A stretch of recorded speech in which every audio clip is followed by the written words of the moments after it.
Alhamdulillah, alhamdulillahilladzi an'amana bi ni'matil iman wal islam.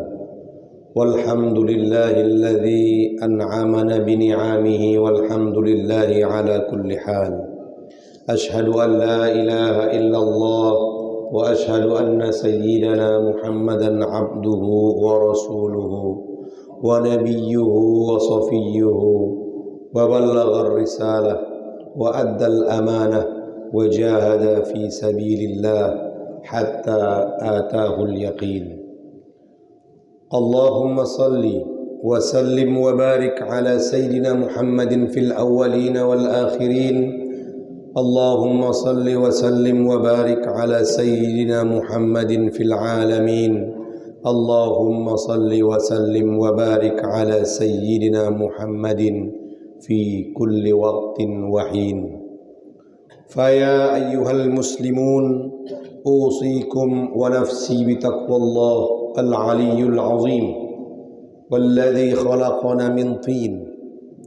قال تعالى في أمر على الإيمان والتقوى: أعوذ بالله من الشيطان الرجيم بسم الله الرحمن الرحيم اتقوا الله حق تقاته ولا تموتن إلا وأنتم مسلمون. وقد قال تعالى في كتابه العزيز في آية أخرى: يا أيها الناس اتقوا ربكم الذي خلقكم من نفس واحدة وخلق منها زوجها وبث منهما رجالا كثيرا ونساء واتقوا الله الذي تساءلون به والأرحام إن الله كان عليكم رقيبا. صدق الله العظيم وصدق رسوله الكريم ونحن على ذلك من الشاهدين والشاكرين والحمد لله رب العالمين.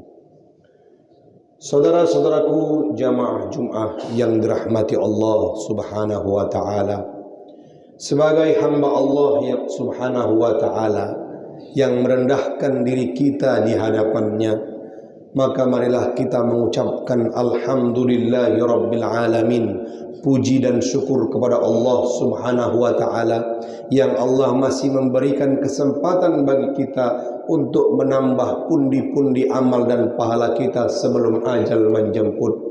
Maka ini merupakan suatu pula nikmat yang terbesar yang ada pada kita, yaitu nikmat iman dan Islam yang masih terpatri dalam hati sanubari kita. Itulah nikmat utama yang ada pada kita yang patut kita syukuri. Cukup dengan nikmat iman dan Islam sudah bisa menjadi dasar agar kita tetap bersyukur kepada Allah subhanahu wa ta'ala. Maka dalam kamus seorang yang beriman tak ada kata rugi, tak ada kata buntung, tak ada kata bangkrut. Seorang muslim dan seorang muslim yang beriman akan selalu merasa beruntung. Kenapa beruntung? Karena dia masih dalam keadaan beriman dan berislam. Itulah keuntungannya seorang muslim. Maka sudah selayaknya kita terus bersyukur kepada Allah Subhanahu wa taala dan memuji Allah Subhanahu wa taala dengan ucapan tahmid, alhamdulillahirabbil alamin. Allahumma salli wa sallim wa barik ala sayyidina Muhammad wa ala alihi wa ashabihi ajma'in.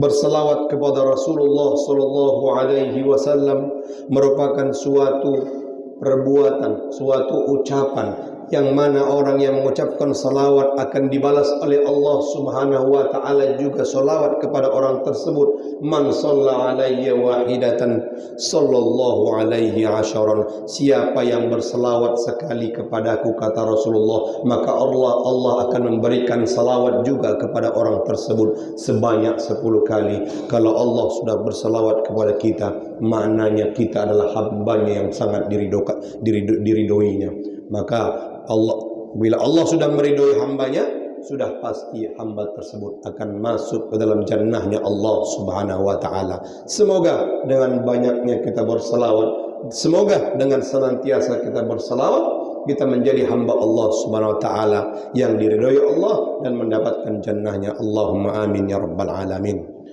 Tak lupa pula khatib berwasiat agar tetaplah kita sebagai orang yang beriman dan berislam senantiasa menjaga keimanan dan ketakwaan kita kepada Allah Subhanahu wa taala sebagaimana disyariatkannya khutbah bersama setiap minggu, setiap pekannya, agar kita senantiasa di setiap pekan mendapat suntikan keimanan dan motivasi ketakwaan. Maka daripada itu saudara yang dirahmati Allah Subhanahu wa taala, janganlah Jumat kita jadikan sebagai formalitas, datang ke masjid mendengar khutbah kemudian pulang tanpa memberikan bekas.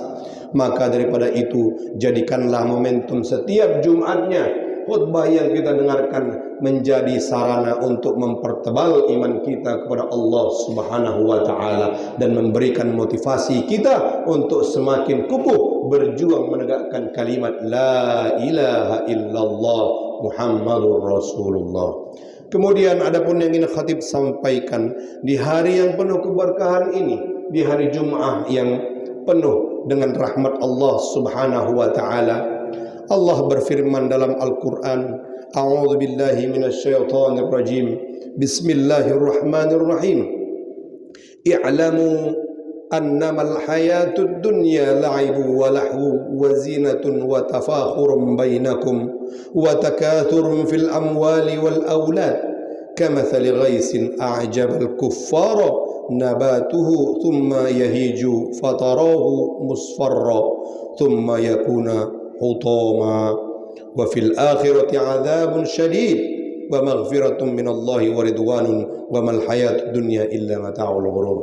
Artinya adalah kehidupan dunia ini, kata Allah, hanyalah permainan dan senda gurau belaka. Yaitu kehidupan di dunia ini adalah hanya ajang pamer-pameran di antara kita. Pamer perhiasan, pamer tahta jabatan dan kedudukan, serta pamer banyaknya anak, baik anak yang sukses atau anak yang cantik dan tampan. Maka daripada itu, orang yang menggunakan hidupnya ini sebagai ajang pamer dan main-main, maka Allah mengibaratkan seperti hujan dan tanam-tanamannya yang mengagumkan para petani. Kemudian tanaman itu menjadi kering dan menjadi kuning, kemudian Allah hancurkan. Dan ingatlah, azab Allah di akhirat amatlah keras dan ampunan Allah ternyata amatlah luas, dan kehidupan dunia ini tidak lain hanyalah kesenangan yang palsu. Ayat ini menjelaskan kepada kita agar kita hidup di dunia ini sekedarnya saja dalam mencintai pernak-pernik dan perhiasan dunia. Allah berikan kita kendaraan yang bagus, hendaknya kita gunakan sekenanya, sebaik mungkin, seamanah mungkin. Allah berikan kepada kita istri, maka didiklah istri. Allah berikan anak-anak kepada kita, anak-anak yang soleh dan soleha, maka sesuaikanlah pendidikan mereka. Ajarilah mereka bagaimana bertakwa kepada Allah Subhanahu wa taala. Terkadang bisa jadi kita lupa, yang pertama kita didik dari anak dan istri kita adalah bagaimana menggunakan, bagaimana mendapatkan harta dunia agar harta di keluarga semakin bertumpuk dan semakin meningkat. Itulah yang selalu kita ingat. Kadang-kadang kita mendoktrin anak kita bagaimana supaya menjadi seorang pejabat, bagaimana supaya bisa menjadi pengusaha yang hebat, sehingga bisa mengumpulkan kehidupannya untuk di depan hari agar hidupnya makmur ketika berkeluarga, tanpa berpikir bagaimana nanti nasibnya di akhirat. Maka daripada itu saudara-saudaraku yang dirahmati Allah Subhanahu wa taala, adapun sesuatu hal yang membuat kita terlalu cinta dengan dunia dan perhiasannya adalah dikarenakan sifat tamak kita. Maka dalam hal ini khatib ingin menyampaikan sesuatu hal yang berkaitan dengan ketamakan. Ketamakan itu menurut ulama ada 3 macamnya. Mungkin selama ini kita mengetahui tamak itu hanya suatu hal yang bersifat kecintaan berlebih kepada harta dan perhiasannya. Tapi ternyata kata ulama ada 3 macam jenis tamak. Pertama, at-tama'u lil mal, tamak kepada harta. Kedua, at-tama'u lil jah, tamak kepada pandangan manusia. Dan yang ketiga ada at-tama'u lis sultah, tamak kepada jabatan dan posisi. Yang pertama kita sudah sangat tahu, tamak kepada harta dunia. Allah berfirman dalam Al-Quran, Alhaakumut takatsur hatta zurtumul maqabir. Celakalah orang-orang yang menumpuk-numpuk kekayaan, yang misi dari hidupnya selalu di kepalanya, yang terpikirnya adalah harta, yang dia pikirkan adalah jumlah angka dalam rekeningnya.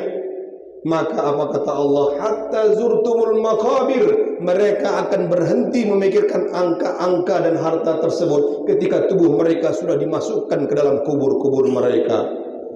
Saudara-saudaraku yang dirahmati Allah Subhanahu wa taala, sesungguhnya harta dunia ini bila kita masukkan ke dalam hati kita, maka dia akan menjadi penyakit dan menjadi pengganggu ketenangan dan kebahagiaan kita. Teringat seorang tokoh dari Mesir yang bernama Dr. Atiyah, Salah Atiyah. Dia adalah seorang pengusaha yang sukses. Dari ketika dia memulai usahanya, dia memberikan saham. Dalam usaha itu persentasi kepada saham Allah Subhanahu wa taala. Kemudian semakin berkembang usahanya itu sehingga dia menjadi seorang yang milioner. Akhirnya dia katakan apa? Semua saham perusahaanku adalah milik Allah Subhanahu wa taala dan aku hanyalah pegawai milik Allah Subhanahu wa taala. Dia tak cinta kepada harta dunia. Semua perusahaan milion, triliun uang yang dia punya, dia letakkan di tangan dia, tidak letakkan di hatinya. Bila Allah katakan lepaskan harta yang di tanganmu, dia akan lepaskan sehingga tidak berpengaruh kepada hati dan kejiwaannya. Bayangkan saudara-saudara yang dirahmati Allah Subhanahu wa taala, coba kita lihat di sosial media, coba kita lihat berita-berita akhir-akhir ini. Beberapa bulan belakangan ini banyak orang yang bunuh diri. Karena apa? Semua itu karena kenikmatan dunia yang dia masukkan ke dalam hatinya. Ada yang bunuh diri karena putus cinta. Ada yang bunuh diri karena tak mampu memberikan kehidupan yang mungkin bisa membahagiakan pasangan dan istrinya karena dia salah mendiri. Ada juga yang bunuh diri karena dia mempunyai hutang yang sangat banyak, karena terlibat perjudian online dan lain sebagainya.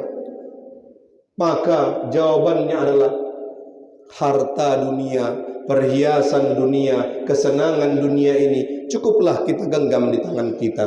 Bila kata Allah lepaskan sebahagian, kita lepaskan sebahagian.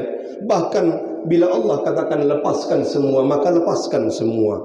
Itulah yang menjadikan kita menjadi orang-orang yang kuat secara batin daripada permainan-permainan dan godaan dunia ini. Saudara-saudara yang dirahmati Allah Subhanahu wa taala, yang kemudian kata ulama yang kedua adalah at-tama'u lil jah, yaitu tamak dengan pandangan manusia.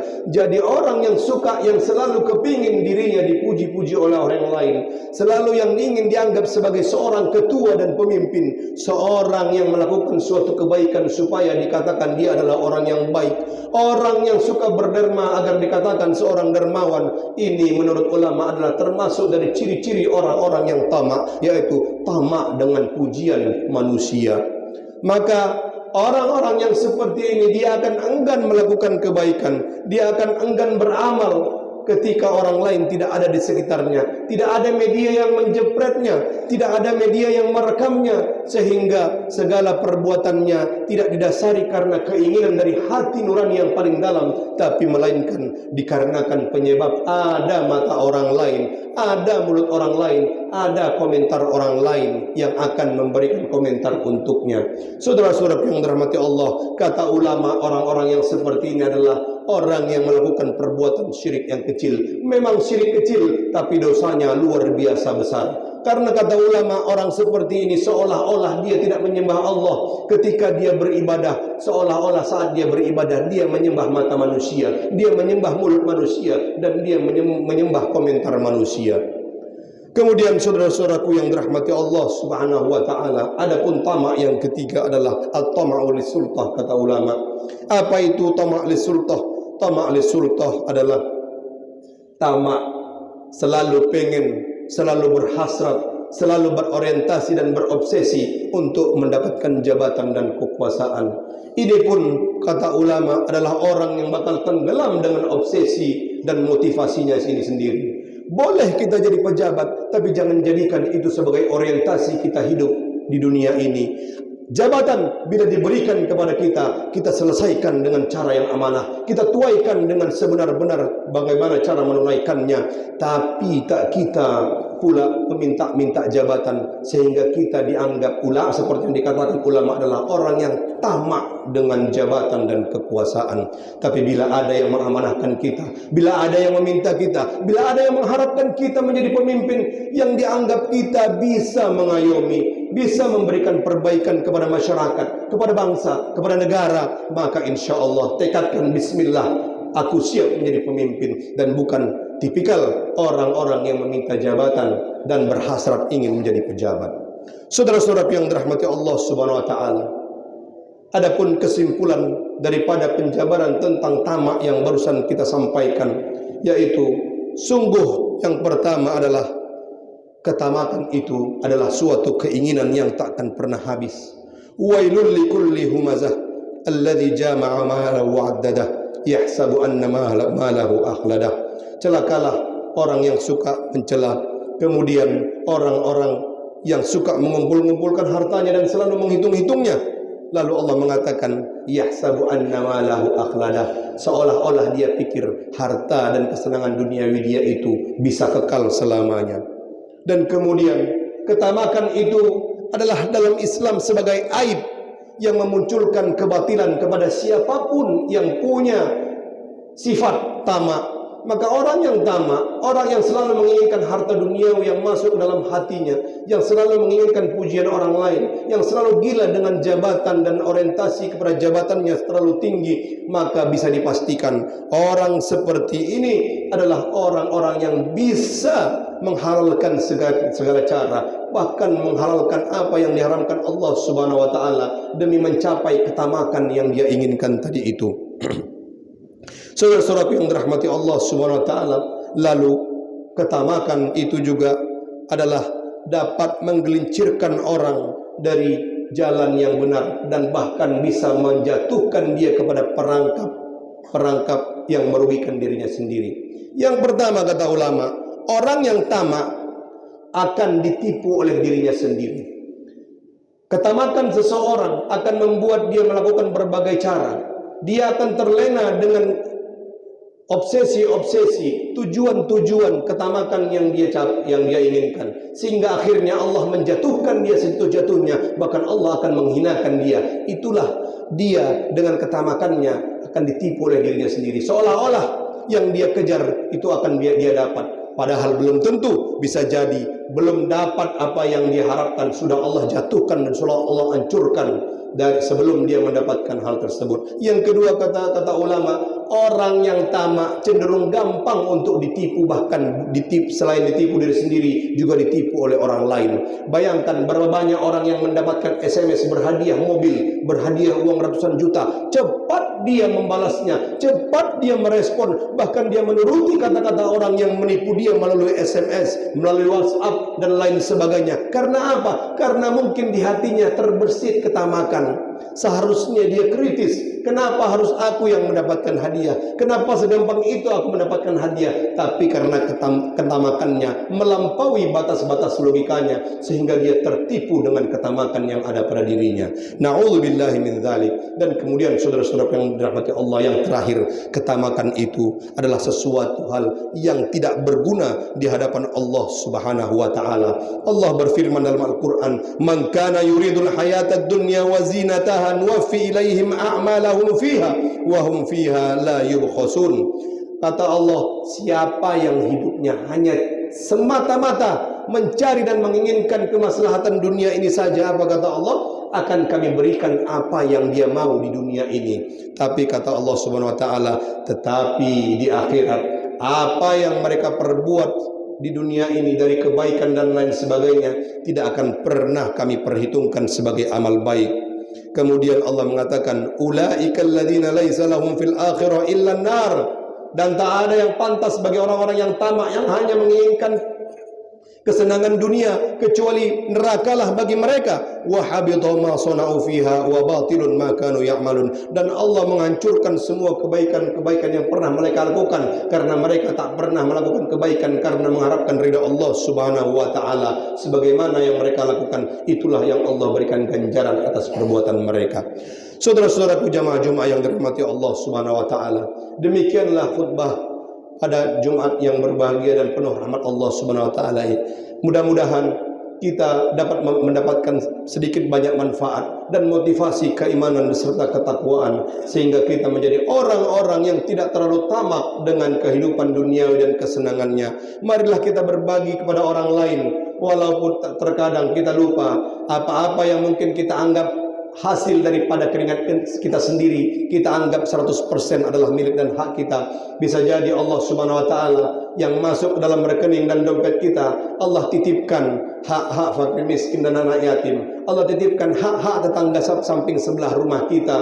Bahkan dalam hadis Rasulullah SAW dikatakan, bukanlah tipikal umatku orang yang tidur dalam keadaan kenyang, tetapi tetangganya tidur dalam keadaan kelaparan. Maka marilah kita berbagi, hilangkanlah rasa tamak di antara kita, di hati kita, di kepala kita, sehingga kita menjadi orang-orang yang meletakkan dunia ini di tangan kita, tidak di hati kita. Demikian kiranya, kurang dan lebih mohon maaf. Barakallahu li wa lakum Barakallahu li wa lakum fil Qur'anil azim, wa nafa'ani wa iyyakum bima fihi minal ayati wa dzikril hakim, wa taqabbala minni wa minkum tilawatahu innahu huwas samiul alim. Allahumma shalli wa sallim.